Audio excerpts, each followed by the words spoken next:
Hello friends, अस्सलाम वालेकुम। कैसे हो आप सभी? उम्मीद करती हूँ आप सभी खैरियत से होंगे और बहुत ही ज़्यादा खुश होंगे। तो गाइज़, मैं आ गई हूँ एक और नई वीडियो के साथ और आज की इस वीडियो में मैं आपको प्लाज़ो पैंट की कटिंग करने का तरीका बताऊँगी।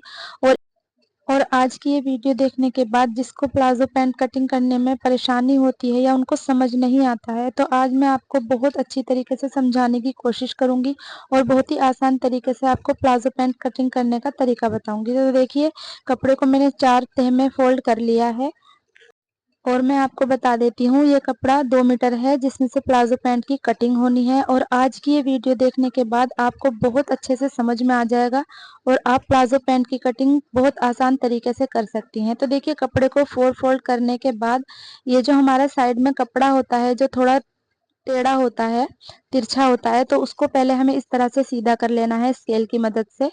और इस तरह से सीधा निशान लगाने के बाद जो हमारा एक्स्ट्रा कपड़ा होता है टेढ़ा मेढ़ा, हमें उसको काट कर अलग कर देना है और कपड़े को हमें एक सार कर लेना है इस वाली साइड से। और जब भी आप किसी सूट की कटिंग करते हैं तो सूट पर प्रेस ज़रूर कर लिया करें। प्रेस कर कर अगर हम कटिंग करते हैं तो कटिंग करने में बहुत ज़्यादा आसानी हो जाती है और बहुत अच्छी फिनिशिंग के साथ हम कटिंग कर पाते हैं। तो देखिए, मैंने एक्स्ट्रा कपड़े को काट कर अलग कर दिया है और आप देख सकते हैं मैंने यहाँ पर 2 इंच एक्स्ट्रा कपड़ा छोड़ा है नीचे वाली साइड। तो देखिए, जो मैं निशान लगा रही हूँ, ये निशान सिर्फ मैं आपको दिखाने के लिए लगा रही हूँ। ये कंपल्सरी नहीं है कि यहाँ पर निशान लगाना ही लगाना है। पर जब भी आप कपड़े को 4 फोल्ड में तह करें तो जो नीचे वाला पीस है उसको 2 इंच एक्स्ट्रा रखें और जो ऊपर वाला पीस है उसको 2 इंच कम रखें।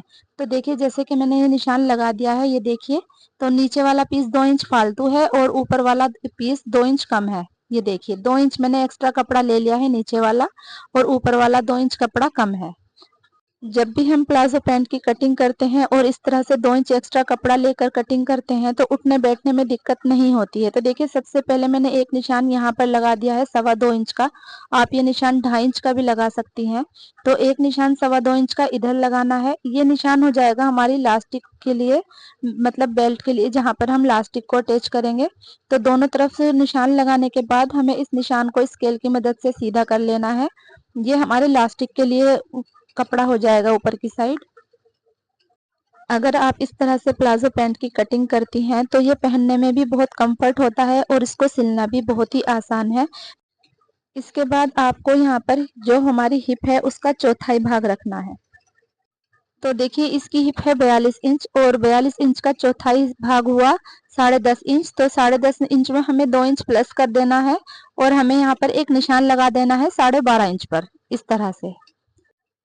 तो देखिए, फ्रंट वाले पीस पे मैंने 2 इंच एक्स्ट्रा ले लिया है, 12.5 इंच पर मैंने निशान लगा दिए हैं और बैक वाला पीस पहले से ही मैंने 2 इंच एक्स्ट्रा लिया हुआ है। तो इस तरह से निशान लगाने के बाद अब हम अपने निशान को नाप लेते हैं। जो हमने हिप के चौथाई भाग में 2 इंच प्लस किया है, तो ये 12.5 इंच पर हमने निशान लगाया था।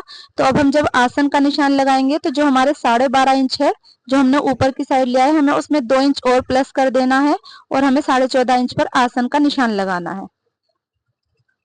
तो देखिए, लास्टिक वाले निशान से, जो हमने लास्टिक के लिए ऊपर निशान लगाए हैं 2.25 इंच का, उससे नीचे हमें 14.5 इंच पर आसन का निशान लगाना है। तो देखिए, इस निशान को लगाने के बाद हमें स्केल की मदद से इसको सीधा कर देंगे। तो देखिए, जो मैंने 14.5 इंच का निशान लगाया है वो लास्टिक के नीचे से लगाया था। और जब आप अपने मेजरमेंट के हिसाब से प्लाजो पैंट की कटिंग करेंगे तो आपके हिसाब से जितना भी आसन आएगा 2 इंच एक्स्ट्रा करके आपको उतना ही आसन रखना है। तो मेरा 2 इंच एक्स्ट्रा करने के बाद 14.5 आया, तो मैंने 14.5 पर आसन का निशान लगा दिया है। और अब मैं लूंगी प्लाजो पैंट की लंबाई। तो देखिए, इस प्लाजो पैंट की लंबाई 35 इंच है, तो एक निशान मुझे 35 इंच पर लगा देना है इधर और एक निशान लगाना है मुझे उधर की साइड।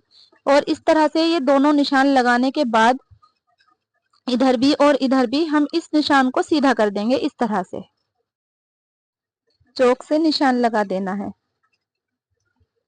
इस निशान को लगाने के बाद फिर हम अपने ट्राउजर पैंट की मोहरी को फोल्ड करने के लिए एक्स्ट्रा कपड़े के लिए भी निशान लगाएंगे। तो देखिए, मैं एक निशान लगाऊंगी 3 इंच पर, क्योंकि जो ये प्लाजो पैंट है इसकी मोहरी कम रहेगी तो इसको चौड़ा ही फोल्ड करना चाहिए। अगर हम इसकी मोहरी चौड़ी रखते हैं तो हम कपड़ा कम फोल्ड करते हैं, ज्यादा चौड़ा अच्छा नहीं लगता है। पर इसकी मोहरी कुल 6.5 इंच की रहने वाली है, तो इसको थोड़ा सा चौड़ा फोल्ड करना है। तो मैंने 3 इंच पर एक निशान लगा दिया है। ये हो जाएगा हमारे मोहरी में फोल्ड करने के लिए एक्स्ट्रा कपड़ा। तो इस तरह से निशान लगाने के बाद और देखिए अब मैं ट्राउजर की मोहरी के लिए निशान लगाऊंगी। तो जो हमारा फ्रंट वाला पीस है वहीं से हमें मोहरी का निशान लगाना है, बैक वाले पीस से मोहरी के लिए निशान नहीं लगाना है। तो इसकी मोहरी रहेगी 6.5 इंच, तो मैंने एक निशान लगा दिया है 7 इंच पर। आप इसको थोड़ा आधा इंच फालतू भी ले सकते हैं, 7.5 इंच भी। तो देखिए एक निशान मुझे लगाना है क्रोच एरिया के लिए 2.5 इंच, आप इसको 2 इंच भी ले सकती हैं।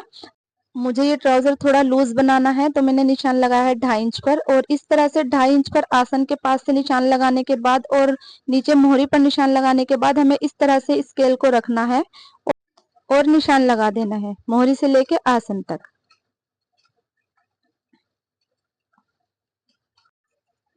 इस तरह से निशान लगाने के बाद अब हम आसन की गोलाई करेंगे। तो देखिए आसन के पास से गोलाई ज्यादा नहीं करनी चाहिए। अगर हम ज्यादा गोलाई ले लेते हैं तो आसन में खिंचाव हो जाता है। तो हमें इस तरह से सिर्फ थोड़ी ही गोलाई लेनी है आसन के पास से और निशान लगा देना है।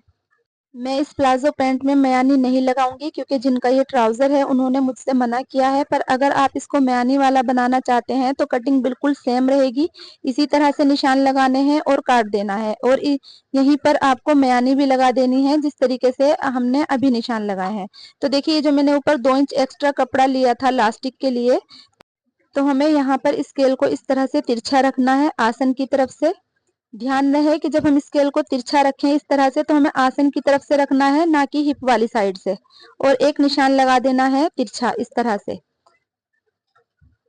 तो देखिए सभी निशान लगकर कंप्लीट हो चुके हैं। आपको भी इसी तरह से प्लाजो पैंट की अगर कटिंग करनी है तो इसी तरह से निशान लगा देने हैं और इसकी कटिंग कर देनी है। तो देखिए जो भी निशान मैंने लगाए हैं उसी पर मुझे इसकी कटिंग करनी है इस तरह से। जैसे कि मैंने आपको बताया था कि आसन के पास से हम ज्यादा गोलाई नहीं करेंगे, तो बस थोड़ा सा हमें यहाँ से तिरछा लेना है और जो हमने स्केल की मदद से निशान लगाए थे बिल्कुल उसी पर हमें कटिंग कर देनी है। क्योंकि फिटिंग के लिए जो एक्स्ट्रा हमें कपड़ा चाहिए था वो हमने इसी निशान के अंदर ले लिया है। तो बस निशान के ऊपर ही हमें कटिंग करनी है इस तरह से।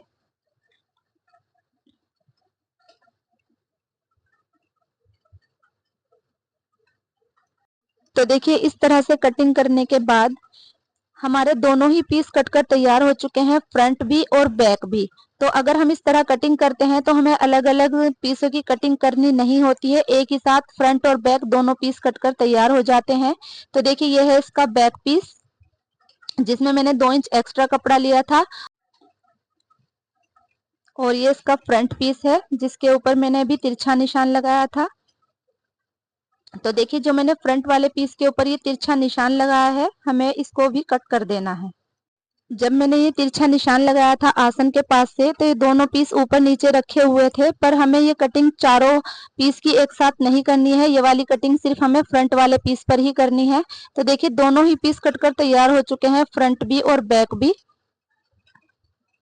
तो देख सकते हैं आप, ये है इसका बैक और ये है फ्रंट, और दोनों ही पीस कटकर कितनी आसानी से तैयार हो गए हैं। आप भी इस तरीके से कटिंग करके जरूर ट्राई करिएगा।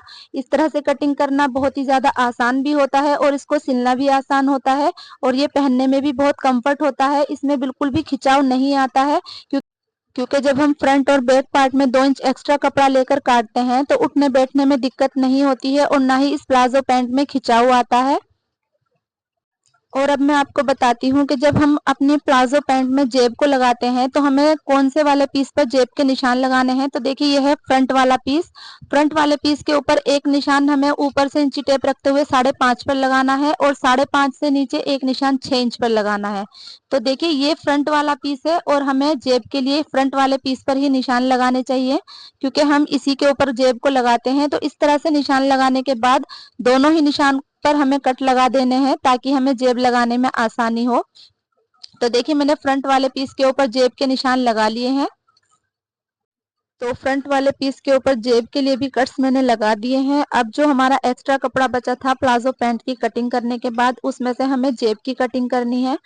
तो अब मैं आपको बताऊंगी कि जेब की कटिंग किस तरीके से करते हैं। तो देखिए ये जो एक्स्ट्रा हमारा कपड़ा बचा है हमें इसको नीचे की साइड से नाप लेना है 15 इंच, क्योंकि 15 इंच की जेब काफी रहती है, ना ही तो ज्यादा बड़ी होती है और ना ही छोटी रहती है।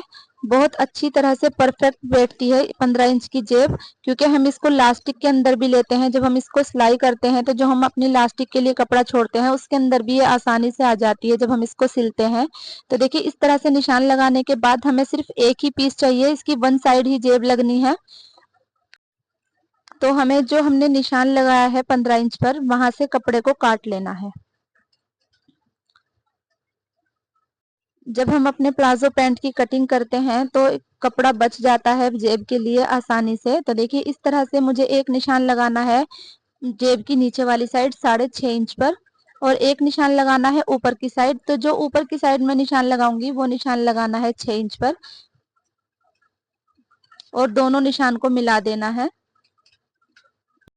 और इस तरह से निशान लगाने के बाद जो हमने नीचे वाली साइड 6.5 इंच पर निशान लगाया था जेब के, वहां से हमें थोड़ा सा तिरछा काटना है। तो देखिए पहले तो हमें निशान के ऊपर सीधी कटिंग कर देनी है इस तरह, और फिर जेब की नीचे वाली साइड से थोड़ा सा हमें इस तरह से गोलाई दे देनी है। उम्मीद करती हूँ आपको अच्छे से समझ में आ गया होगा। तो बस आज के लिए इतना ही, मिलते हैं नेक्स्ट वीडियो में। अल्लाह हाफिज।